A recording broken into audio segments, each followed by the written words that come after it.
I'm Marnie Nesher, publisher of the Central New York Business Journal, and I'd like to welcome everyone to our latest CNY Business Journal interview series. Due to the coronavirus and social distancing required, we will be conducting our interview remotely. I'm asking that everyone please stay up to date by viewing our website daily at CNYBJ.com regarding the news and the impact that the coronavirus is having on all business in Central New York. We're here, we're more important than ever. As our new campaign says, we're all business. Please subscribe if you're not currently a subscriber through our website at CNYBJ.com. Now I'd like to welcome Jim Freyer, CEO of Haylor, Freyer Coon, an independently owned insurance agency located right here in Syracuse, New York. Jim, thanks for joining me. Good morning, Marnie. Morning. Thank you. So let's dive right in. If you would please tell us about Haylor, Freyer Coon, how long you've been around for, and the regions that you serve. Well, great. Thank you for taking the time. Haylor, Freyer Coon, I'll give you my elevator speech. How's that? We'll keep this short and simple, but we're an insurance and risk management firm. We provide all lines of insurance, whether it's personal lines, business, commercial insurance, group benefits, life and health. We're a full service agency. We have clients not only in New York State, but across the country. We have some very specific areas of expertise. Those might be transportation, public entities, school districts, manufactured housing, collegiate, international students, domestic students. So we have construction, so we're very defined in what we do, but we're also a generalist to our area, so personal lines and general business insurance. One thing really that pertains to Haylor, Freyer Coon is we were founded in 1928. And as we know, we're 92 years old, but most importantly, what happened in 1929? Well, the Great Depression, and then World War I and World War II. So Haylor is how we're not used to having adverse conditions. We've lived through adverse conditions, and we understand what we need to do. We're also an employee-owned company, so we're an ESOP. Not a lot of people might know that, but every employee of Haylor, Freyer Coon is an employee owner. We have, quote, skin in the game. And that gives us a great advantage, especially during difficult times where we have to all step up and meet and exceed our customers' needs. And the other opportunity that we have, we're also part of AssureX Global. And so AssureX Global is the largest partnership across the world. And we have 100 partners. We're the New York State partner, but we have 50 partners domestically. And then we have another 51 partners that are scattered around the world. As we know, we are a global economy today. So a lot of our information that we were able to gather as this is moving through, we had some on the street type of conversations there. So Haylor, Freyer Coon, 92 years. We just moved into our downtown office. I'll share with you that we just built it out. We moved in September. It's 40,000 square feet. Today, we have 15 people working here. So is that the new norm? Don't know. I'm sure we'll get to that later on, but that's a quick overview. We have offices in Rochester, Watertown, Binghamton, Albany, and Ithaca, and our corporate office is right in downtown Syracuse. Okay, great. That's a great overview. So let's get right to the question then. How has the coronavirus impacted Haylor, Freyer Coon personally? Well, it is impacting us. It impacts our customers. So therefore, it impacts us. And that's the situation for every business. So our clients are business owners, our personal people that might have been laid off, business owners that might have had to close. So we're seeing exposure changes. We're seeing vehicles being taken off the road, sales receipts, payroll, workers' compensation, everything that drives insurance. Now, there's always the basic needs of insurance. So Haylor will always have that ability to provide those coverages, and our clients do need those coverages. But what we're going to see is the volume of new business is going to be obviously less in this situation. But also, we're going to see the volume of the premium going down. And how does that affect Haylor? How does that affect our workforce? We're very confident that the sooner we can get our clients back in business, get our economy back rolling, that we'll all be in a very good position. But we don't, those are the unknowns that we have. Haylor, we're well positioned. We have a strong balance sheet. We're employee owned. We're privately held. And so those are advantages that we have in the marketplace, but we're really concerned about our customer. And that's what drives our business model, as does everyone's business model. So as the CEO of your company, Were you able and are you able to take advantage of this $2 trillion stimulus package that was passed?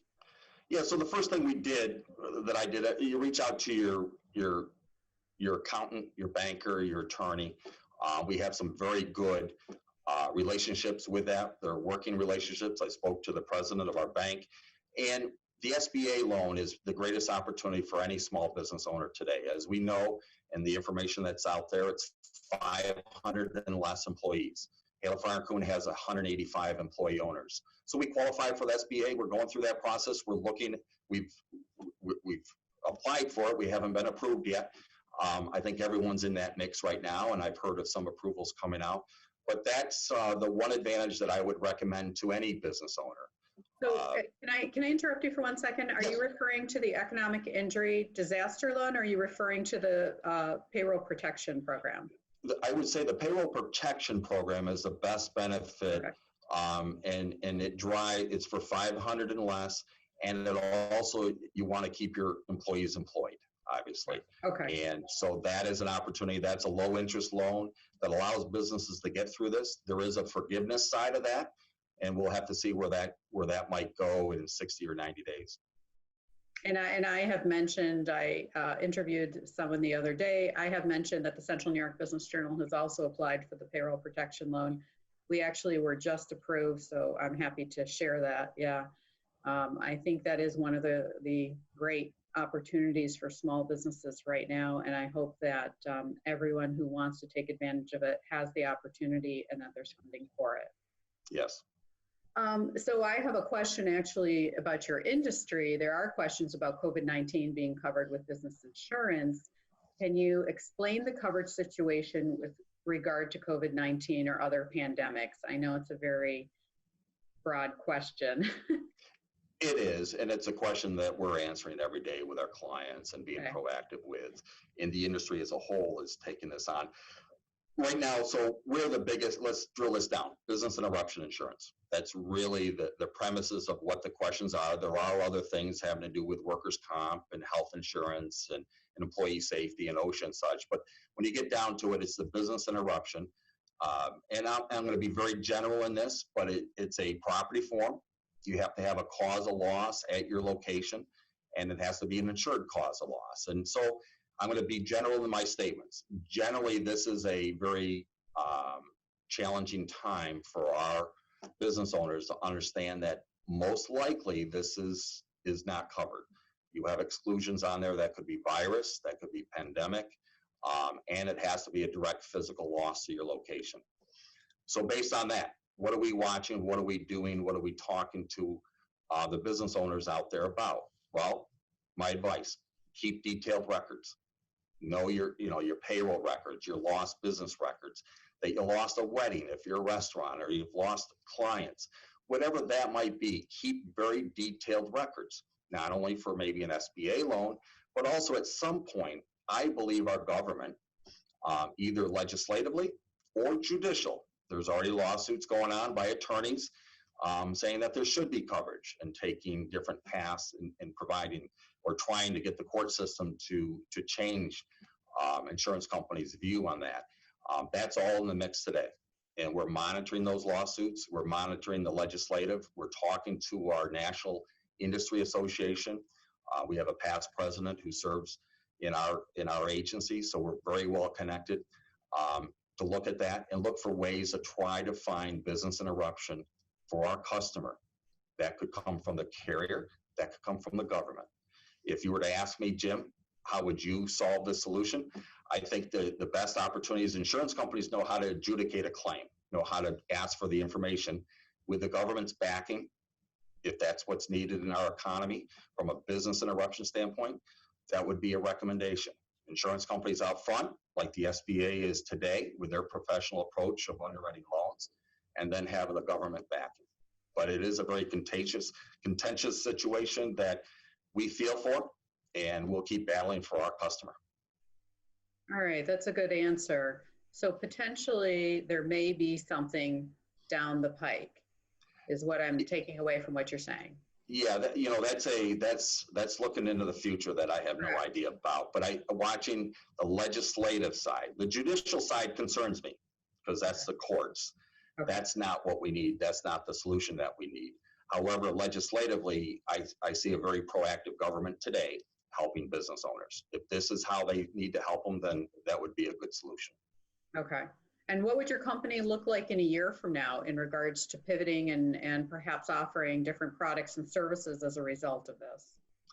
You know, I think I always look back, what are we going to learn from this situation? So we have 160 employee owners working remotely today. So what will our company look like? Probably have more people working from home or coming in and out, working from home and coming into the office. I think we also, what will our company look at from a service standpoint? I think we'll have a closer relationship with our customer. And we've taken these opportunities of this time to reach out to our customers, to talk to our customers, to listen. What are their needs? And Haylor, Freyer Coon, from an innovation standpoint, these challenges that we have, when you take 160 employees and put them out remotely in 4 days, you find better ways to do business. So I feel that every business is going to look at this and say, okay, we understand the challenges. How did we overcome them? And then what innovation can we bring back when things get back to that normal? And I have no question from an operational standpoint, Haylor, Freyer Coon will be a better run company.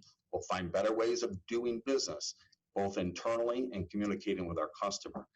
We're also an ISO 9001 quality certified company. We have been for 20 years. So we have a very standard way of doing business, but we're always looking for improvement. ISO 9000 is a quality system that we own. It's by a third party, but we own it, and we'll always find better ways to do business. So you have to keep some excitement to the situation we're in. You have to look for how can we become better. We always have to look out to the future, and that would be one area would be innovation. That's great. I love your optimism in that respect. Innovation, absolutely. I think we're all going to walk away with becoming more innovative. What do you, if you could look at the landscape for Central New York in particular, what do you see? I've always asked this question of my interviewees when I've done them in the past before the pandemic. And as we've always had such optimism, especially with the revitalization that was happening in downtown Syracuse and happening in other parts in the Mohawk Valley region. And then all of a sudden the pandemic happens. So what would you see on the horizon once we get through this, get through the thick of things? You know, and we have to continue to have the optimism that we do have. And what I'm excited about Central New York and upstate and across our state and across our country is that we're a strong country. It is bringing us together. We are solving solutions. I feel we have great leadership locally in the county executive and the mayor and with our president on a countrywide basis. Difficult situations. So what do I see Central New York? I see an opportunity for, if I were to look at it from a manufacturing standpoint, we were a manufacturing type of community many years ago. We still are. It's still a strong source of employment for our local region. I think we're going to find out that we want to bring it back into our country and that we want to be more self-dependent.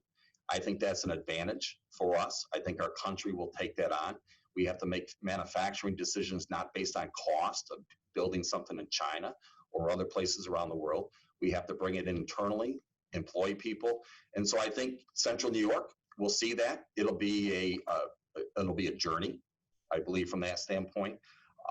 And then I just feel that as business owners in Central New York, we'll take advantage of the opportunities. And what I'm sharing with our team, and I have a office meeting every Friday. We have 180 people call in, and we have a 15-minute message. I have a meeting every Tuesday with our leadership team, which includes our supervisors, just to see what's going on and how our 160 employees doing remotely. But I'm asking people, we've taken this as there's a lot of positives, and when we get back to that norm, what's the new norm? And there's a lot of positives going on in our business and our home life. There's a lot of challenges also. So what I have to look at, or what I ask people to look at, is what are those positives that when we come back to this new norm, when we come back and the COVID-19 is behind us, what are you going to continue doing? And both from a business standpoint, that's the innovation side. I think from a personal standpoint, and I'll use my personal life. I have 3 daughters. One lives in New York City, one lives in Geneseo, and one is at home. She's a college student. Well, we're having dinner together every night. We're taking walks every night. We're spending time together. We're reaching out to friends and family. We're having Zoom meetings. We had a Zoom happy hour last Friday. The daughters and their husbands and significant others all called in. We essentially had dinner together. So take those opportunities, the positive opportunities that really help us have a life and work balance, because we get moving pretty fast. And this has given us a time of reflection and ways to bring back and to remember what that new norm might be. That helps answer. Yeah, that does. It's a great answer. Finally, I have one last question for you. I'd like to ask if you would be able to help our business community in a small way as an expert in your industry and answer questions from any of our viewers that are watching this today. If they can reach out to you privately with some questions. I know I always have questions, and not everybody always has a strong relationship maybe with their expert in their industry, so in the insurance field. So if somebody wanted to be in touch with you and ask you a question, would you be willing to talk with them during this time? Marty, I would personally be very happy to speak with anyone. This is what I would say. First, we have a website, and most likely there's many websites out there with a lot of information. I think that's one of the things that our industry and the banking industry and the accounting industry and legal industry all put out a lot of information, sometimes an overload, but there is information now that's assembled where you now can follow it. I think previous to that, it was let's get it out as quick as possible. So our website, Haylor.com, is always available to anyone externally. And then I'm available. My email is jfreyer, Freyer, at Haylor, HAYLOR.com. And then my direct phone number, I'm willing to put this out, is 315-703-9147. I'm always available. And also we have the resources within our agency to help find the answers for you. Our community, I'm excited to be in Central New York. I'm excited to be a business owner doing business in Central New York. It's one of the most inviting communities we have. And I know that anyone in our community is out there to help. And I'm glad that we have the ability to do that. Very nice. Thank you. Thank you, Jim, for spending time with me. And everyone, please stay healthy during this difficult time. Every one of us here has been impacted, but we will persevere as a community. Thank you. Thank you, Marty.